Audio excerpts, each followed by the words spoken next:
अमावस्या व्रत की कथा। पौराणिक कथा के अनुसार एक साहूकार के 7 बेटे और 7 बहुओं के साथ एक बेटी भी थी। साहूकार के घर रोज एक जोगी आता था जिसे साहूकार की बहू भिक्षा देती थी। उस जोगी को जब साहूकार की बेटी भिक्षा देने आती तो वह उससे भिक्षा नहीं लेता था और कहता था कि तेरे भाग्य में सुहाग की जगह दुहाग लिखा है। लड़की को उस जोगी की यह बात बहुत बुरी लगती है और एक दिन वह अपनी माँ से रोते रोते जोगी की बात बताती है। सारी बात सुनकर माँ कहती है कि कल जब जोगी आएगा तब मैं सुनती हूँ कि वह क्या कहता है और क्यों कहता है। अगले दिन फिर जोगी आता है तो साहूकारनी छिप कर बैठ जाती है और लड़की को भिक्षा देने भेजती है। जोगी उससे भिक्षा नहीं लेता और फिर वही बात दोहराता है कि तेरे भाग्य में सुहाग की बजाय दुहाग लिखा है। लड़की की माँ बाहर निकलकर आती है और जोगी से कहती है कि एक तो हम तुझे भिक्षा देते हैं और तू हमें गाली देता है। जोगी कहता है कि मैं गाली नहीं दे रहा हूँ, जो बात सच है वही कह रहा हूँ। इसके भाग्य में जो लिखा है मैं वही सच आपको बता रहा हूँ।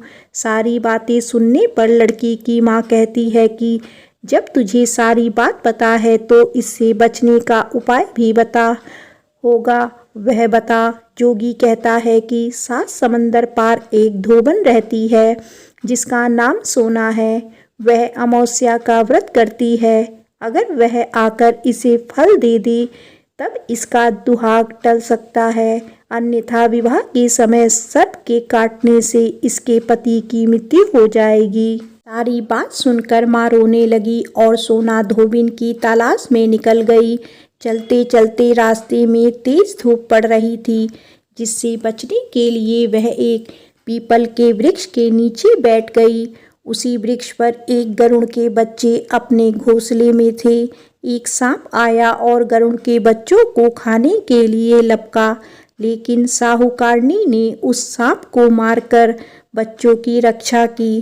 कुछ देर बाद गरुड़नी आई और सब जगह खून देखकर साहूकारनी को चोंच से मारने लगी। साहूकारनी बोली कि एक तो मैं तेरे बच्चे को सांप से बचाया और तू मुझे ही मार रही है। सारी बातें जानने पर गरुड़नी बोली कि तूने मेरी बच्चों की रक्षा की है, इसीलिए मांग जो चाहती है। साहूकारनी गरुड़नी से कहती है कि मुझे 7 समंदर पार सोना धोबिन के यहाँ छोड़ दो, और गरुड़नी ने वैसा ही किया। साहूकारनी वहाँ पहुँच तो गई, लेकिन सोचने लगी कि इसे कैसे मनाऊं। सोना धोबिन की भी 7 बहुएं थी, लेकिन घर के काम को करने के लिए सदा आपस में ही लड़ती झगड़ती रहती थी। रात को जब सब सो जाते तो ब्राह्मणी साहूकारनी के घर जाती और चुपके से सारा काम करके उजाला होने से पहले चली आती। सारी बहुएं आपस में यही सोचती कि कौन सी बहू है जो सारा काम कर देती है, लेकिन एक दूसरे से पूछने की हिम्मत किसी की भी नहीं होती। एक दिन सोना धोबिन ने सोचा कि आजकल बहुएं लड़ती भी नहीं और काम भी सारा हो जाता है। सोना धोबिन ने सारी बहुओं को बुलाया और पूछा कि आजकल तुम लड़ती भी नहीं हो और घर का सारा काम भी हो जाता है। सोना धोबिन ने अपनी बहुओं से पूछा, घर का सारा काम कौन करता है? बहुएं सास से झूठ कहती हैं कि लड़ाई करने से क्या फ़ायदा, इसीलिए हम मिलकर काम कर लेते हैं। सोना धोबिन को अपनी बहुओं की बात पर विश्वास नहीं होता और वह रात में जागकर स्वयं सच देखना चाहती है कि घर का सारा काम कौन करता है। रात होने पर सोना धोबिन छिप कर बैठ जाती है कि देखूं कौन सी बहू काम करती है। रात हुई तो वह देखती है कि एक औरत चुपके से घर में घुस रही है। वह देखती है कि उसने घर का सारा काम कर दिया और जाने की तैयारी में है। जैसे ही साहूकारनी जाने लगती है तो सोना धोबिन उसे रोकती है और पूछती है कि तुम कौन हो और क्या चाहती हो? साहूकारनी कहती है कि पहले तुम वचन दो तब बताऊंगी। सोना धोबिन वचन देती है। तब साहूकारनी कहती है कि मेरी बेटी के भाग्य में दुहाग लिखा है, लेकिन तुम अमावस्या का व्रत करती हो तो मेरी साथ चलकर उसे सुहाग दे दो। सोना धोबिन वचन से बंधी थी तो वह साहूकारनी के साथ चलने को तैयार हो गई। जाते हुए सोना धोबिन अपने बेटों व बहुओं से कहती है कि मैं इस औरत के साथ इसकी बेटी को सुहाग देने जा रही हूँ, लेकिन अगर मेरे पीछे से तुम्हारे पिताजी मर जाएं तो उन्हें घी और तेल के कूप में डालकर रख देना। सोना धोबिन साहूकारनी के घर पहुँचती है। साहूकारनी अपनी बेटी का विवाह करती है तो फेरों के समय सोना धोबिन कच्चा करवा, दूध तथा ताल लेकर बैठ जाती है। कुछ समय बाद सांप आया और दूल्हे को डसने लगा तो सोना धोबिन ने करवा आगे कर तार से सांप को बांध दिया और सांप मर गया।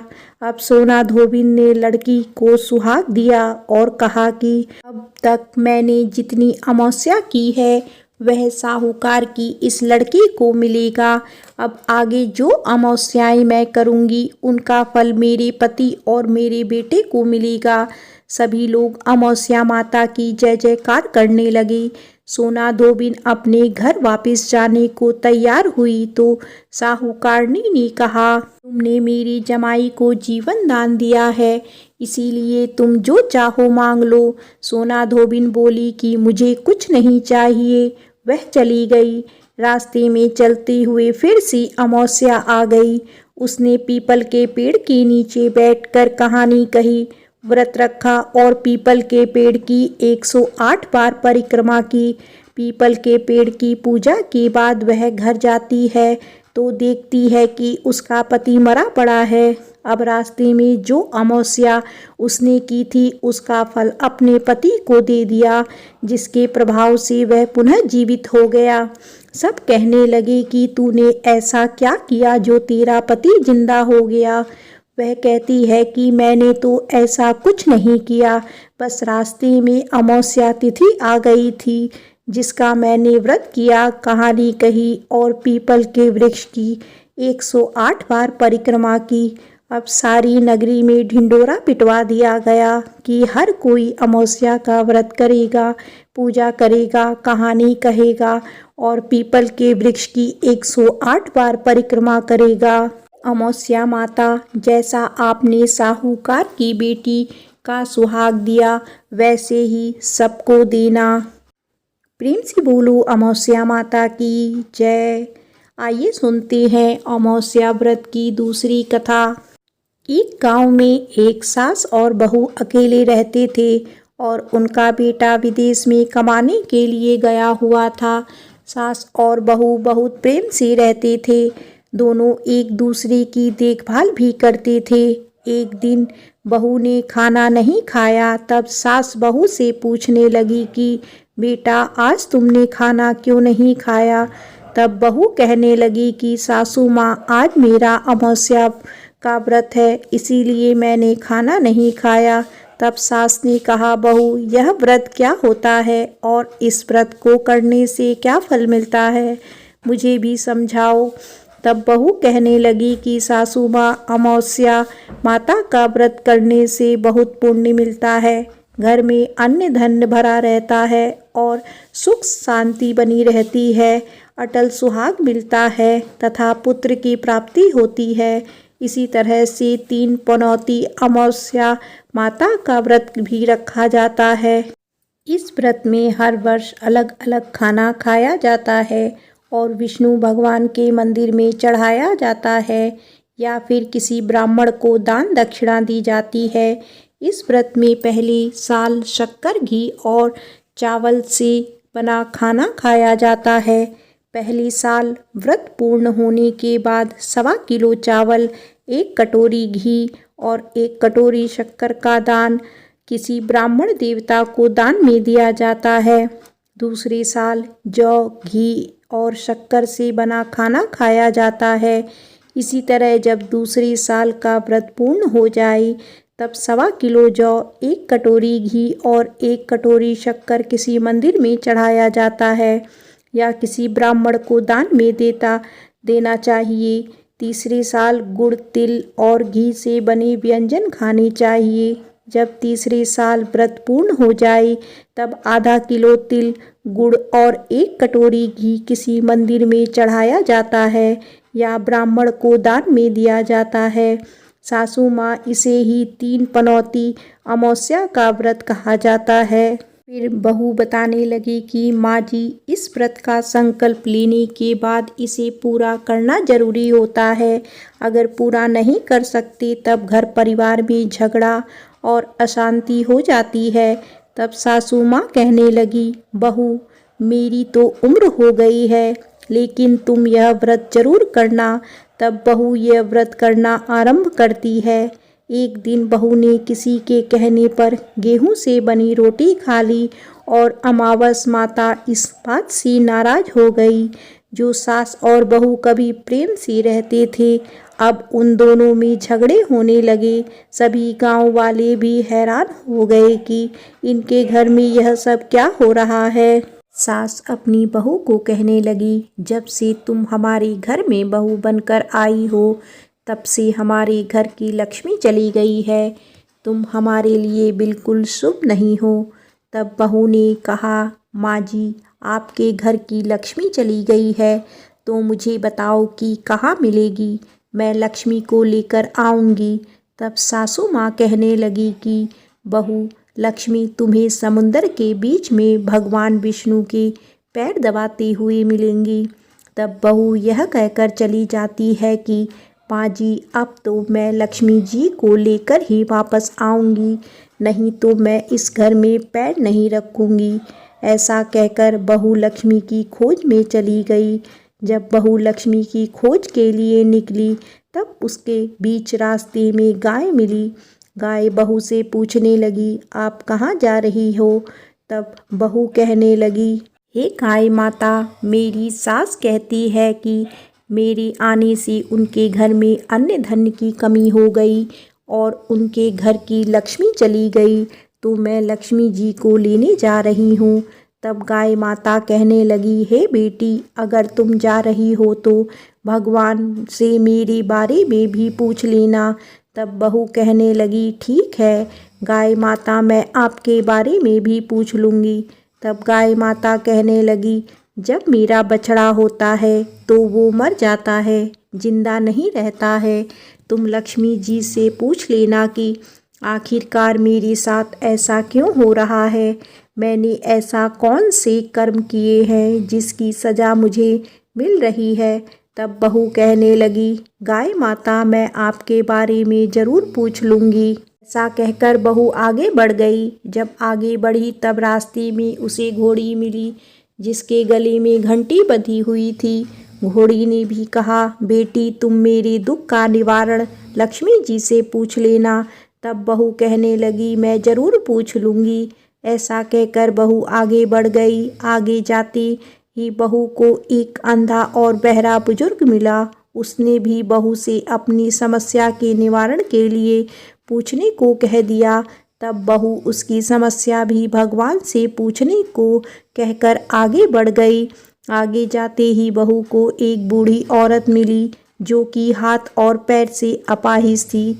उसने भी बहू से कहा, बेटी, जब तुम भगवान से मिलो तो उनसे पूछना कि आखिरकार मैं अपाहिज क्यों हुई, मैंने ऐसे कौन से कर्म किए थे। तब बहू उसकी समस्या पूछने के लिए तैयार हो गई और फिर आगे बढ़ गई। आगे जाते जाते बहू थक गई और एक आम के पेड़ के नीचे बैठ गई। आम का पेड़ बड़ा खुश होकर बहू से पूछने लगा, बेटी, तुम कहाँ से आई हो और कहाँ जा रही हो। तब बहू कहने लगी, मैं लक्ष्मी जी को लेने जा रही हूँ। तब पेड़ भी अपनी समस्या भगवान से पूछने के लिए कहने लगा, मेरे पेड़ पर लगे हुए आम खट्टे ही क्यों होते हैं, इस बारे में बहू रानी भगवान से ज़रूर पूछ लेना। तब बहू पेड़ की समस्या लेकर आगे बढ़ गई। थोड़ी दूर जाने पर बहू को एक तलाई मिली। वह भी बहू से कहने लगी, बहू तुम भगवान से पूछना कि मेरी तलाई का पानी इतना मैला क्यों है, कोई भी यहाँ आकर पानी नहीं पीता। तब बहू कहने लगी, जरूर पूछ लूँगी। ऐसा कहकर बहू आगे बढ़ गई। बहू दिन में जंगल में चलते चलते वह थक गई थी, उसे भूख भी लगी थी, लेकिन खाने में कुछ नहीं मिला, तो वह भूख और प्यास से बेचैन हो गई और जंगल में बेहोश हो गई। उसी समय भगवान श्री हरि और माता लक्ष्मी घूमते हुए उधर जा रहे थे। तब माता लक्ष्मी विष्णु भगवान से कहने लगी, हे नाथ, यह तो आपकी बहुत बड़ी भक्त है, आप इसके दुख का निवारण कीजिए। तब भगवान श्री हरि कहते हैं, इस संसार में तो बहुत से जीव दुखी हैं, सभी अपने अपने कर्मों का फल भोग रहे हैं, मैं किस किस के दुख का निवारण करूं।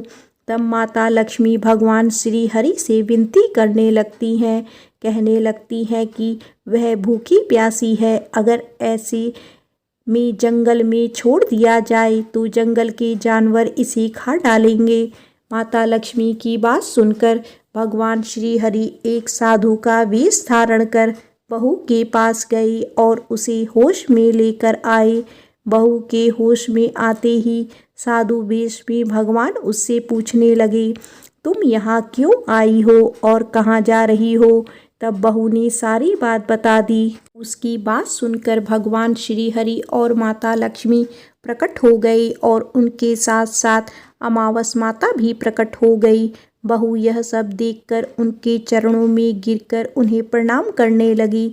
तब अमावस माता बहू से कहने लगी, बेटी, तूने मेरे व्रत को खंडित किया है, इसी की सजा तुझे मिली है, लेकिन अब मैं तुझे क्षमा करती हूँ। अब तुम घर को जाओ, तुम्हारा घर अन्न और धन से भर जाएगा, तुम्हारा घर सुंदर महल में बदल जाएगा और तुम्हारी सभी मनोकामनाएं भी पूरी हो जाएंगी।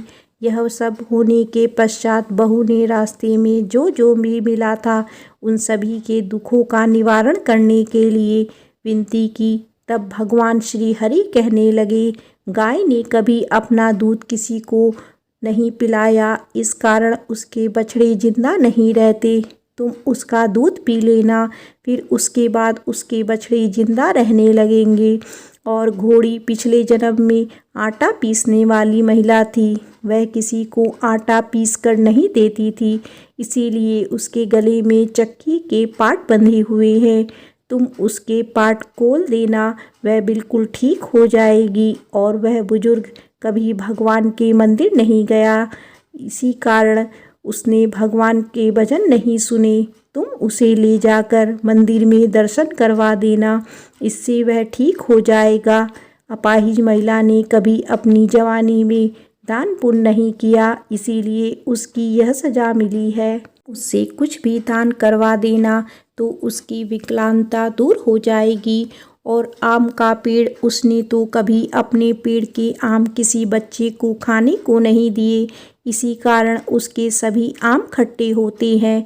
अब तुम उस पेड़ का आम खा लेना, फिर उसके बाद से उस पेड़ पर मीठे मीठे आम आने लगेंगे। और तलाई का पानी पिछले जन्म में देवरानी जेठानी थी, वह हमेशा आपस में झगड़ा करती थी, इसीलिए उसका पानी मैला है। तुम उसका पानी पी लेना तो वह तलैया शुद्ध हो जाएगी, फिर लोग वहां आकर पानी पीने लगेंगे। इस प्रकार बहू ने भगवान श्री हरि, माता लक्ष्मी और अमावस माता को प्रणाम किया, उन्हें धन्यवाद किया और अपने घर लौटने के लिए तैयार हो गई। रास्ते में उसे जो जो मिला उनकी सभी समस्या भगवान के कहे अनुसार वह दूर करती चली गई। सभी ने उसे भर भर कर आशीर्वाद दिया। घर पहुँचते ही उसका टूटा फूटा घर एक सुंदर महल में बदल गया। उसके घर में अन्न और धन के भंडार भर गए। अब बहू ने सासू माँ से कहा, सासू माँ, आपने तो सच में कहा था कि मैं आपके लिए शुभ नहीं हूँ, मेरे जाने से ही आपके घर में लक्ष्मी आई है, अब आप यहाँ रहें, मैं मरने जा रही हूँ। तब सास ने कहा, बेटी, यह सब तुम्हारी अमावस माता के व्रत करने का ही फल हमें मिला है, तुम यहीं पर रहो अब तुम यहाँ से कहीं नहीं जाओगी। इस प्रकार सास और बहू खुशी खुशी रहने लगे। और फिर एक दिन सास का बेटा भी विदेश से वापस लौट आया। घर में जब उसने खूब धन दौलत और धन के भंडार देखे, तब उसकी माँ ने सारी बात अपने बेटे को बता दी। इस प्रकार वह लोग खुशी खुशी रहने लगे और तीनों मिलकर अमावस माता के व्रत रखने लगे। बोलिए प्रेम से अमावस माता की जय। हे अमावस माता, इस कथा को कहने, सुनने और हुंकार भरने वाले सभी भक्तों के घर में धन धान्य के भंडार भरना, सभी की रक्षा करना। आइए सुनते हैं अमावस व्रत की तीसरी कथा। भगवान श्री कृष्ण से एक बार पक्षीराज गरुड़ ने पूछा, हे प्रभु, पृथ्वी पर लोग अपने मृत पितरों का श्राद्ध करते हैं, उनकी रुचि का भोजन ब्राह्मणों आदि को कराते हैं, पर क्या पितृलोक से पृथ्वी पर आकर श्राद्ध में भोजन करते पितरों को किसी ने देखा भी है? भगवान श्री कृष्ण ने कहा, हे गरुड़, तुम्हारी शंका का निवारण करने के लिए मैं देवी सीता के साथ हुई घटना सुनाता हूँ। सीता जी ने पुष्कर तीर्थ में अपने ससुर आदि 3 पितरों को श्राद्ध में निमंत्रित ब्राह्मणों के शरीर में देखा था। वह कथा सुनो। भगवान श्री कृष्ण कहते हैं, हे गरुड़, यह तो तुम्हें ज्ञात ही है कि श्री राम अपने पिता दशरथ की आज्ञा के बाद वन गमन कर गए थे। साथ में देवी सीता भी थी। बाद में श्री राम को यह पता लग चुका था कि उनके पिता उनके वियोग में शरीर त्याग चुके हैं। जंगल जंगल घूमते सीता जी के साथ श्री राम ने पुष्कर तीर्थ की भी यात्रा की। अब यह श्राद्ध का अवसर था। ऐसे में पिता का श्राद्ध पुष्कर में हो, इससे श्रेष्ठ क्या हो सकता है। तीर्थ में पहुंचकर उन्होंने श्राद्ध की तैयारियां आरंभ की। श्री राम ने स्वयं ही विभिन्न शाक, फल एवं अन्य उचित खाद्य सामग्री एकत्र किए। जानकी ने भोजन तैयार किया। उन्होंने एक पके हुए फल को सिद्ध करके श्री राम जी के सामने उपस्थित किया। श्री राम ने ऋषियों और ब्राह्मणों को सम्मान सहित आमंत्रित किया। श्राद्ध कर्म में दीक्षित श्री राम की आज्ञा से स्वयं दीक्षित होकर सीता जी ने उस धर्म का सम्य और उचित पालन किया तथा सारी तैयारियां संपन्न हो गई। अब श्राद्ध में आने वाले ऋषियों और ब्राह्मणों की प्रतीक्षा थी। उस समय सूर्य आकाश मंडल के मध्य पहुंच गए और कुपित मुहूर्त यानी दिन का 8वां मुहूर्त अथवा दोपहर हो गई। श्री राम ने जिन ऋषियों को निमंत्रित किया था वे सभी आ गए थे। श्री राम ने सभी ऋषियों और ब्राह्मणों का स्वागत और आदर सत्कार किया तथा भोजन करने के लिए आग्रह किया। ऋषियों और ब्राह्मणों को भोजन हेतु आसन ग्रहण करने के बाद जानकी अन्न परोसने के लिए वहां आई। उन्होंने कुछ भोजन बड़े ही भक्ति भाव से ऋषियों के समक्ष पत्तियों की बनी थाली पर परोसा। वे ब्राह्मणों के बीच भी गई, पर अचानक ही जानकी भोजन करते ब्राह्मणों और ऋषियों के बीच से निकली और तुरंत वहां से दूर चली गई। सीता जी लताओं के मध्य छिपकर बैठ गई। यह क्रियाकलाप श्री राम देख रहे थे। सीता के इस कृत्य से श्री राम कुछ चकित हो गए। फिर उन्होंने विचार किया कि ब्राह्मणों को बिना भोजन कराए साध्वी सीता लज्जा के कारण कहीं चली गई होगी। सीता जी एकांत में जाकर बैठ गई।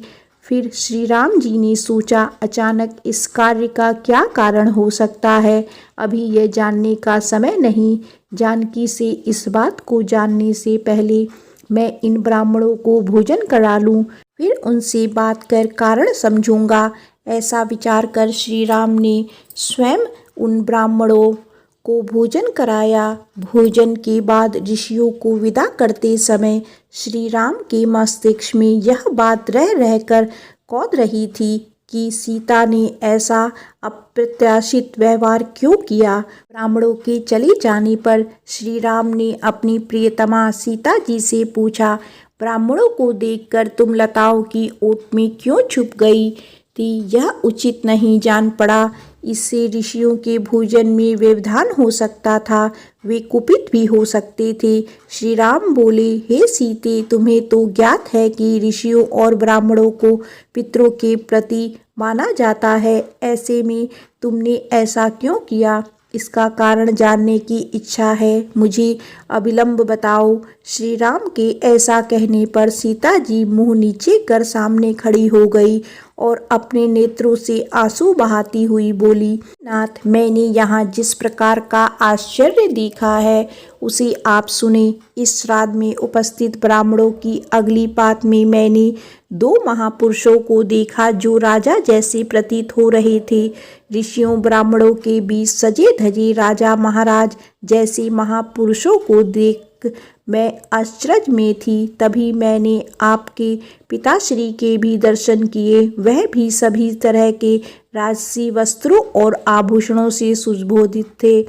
आपके पिता को देखकर मैं बिना बताए एकांत में चली आई। मुझे न केवल लज्जा का बोध हुआ वरन मेरे विचार में कुछ और भी आया। तभी निर्णय लिया, हे प्रभु, पेड़ों की छाल, वल्कब और मृग चर्म धारण करके मैं अपने ससुर के सम्मुख कैसे जा सकती थी? मैं आपके यह सत्य ही कह रही हूँ। अपने हाथ से राजा को मैं वह भोजन कैसे दे सकती थी जिसके दासों के भी दास कभी वैसा भोजन नहीं करते? मिट्टी और पत्तों आदि से बने पात्रों में उस अन्न को रखकर मैं उन्हें कैसे देती? मैं तो वही हूँ तो जो पहले सभी प्रकार के आभूषणों से सुशोभित रहती थी और आपके पिताश्री मुझे वैसी ही स्थिति में देख चुके थे। आज मैं इस अवस्था में उनके सामने कैसे जाती? से उनके मन को भी क्षोभ होता, मैं उनको क्षोभ में कैसे देख सकती थी? क्या यह कहीं से उचित होता? इन सब कारणों से हुई लज्जा के कारण मैं वापस हो गई और किसी की दृष्टि ना पड़े इसलिए सघन लताओं में आ बैठी।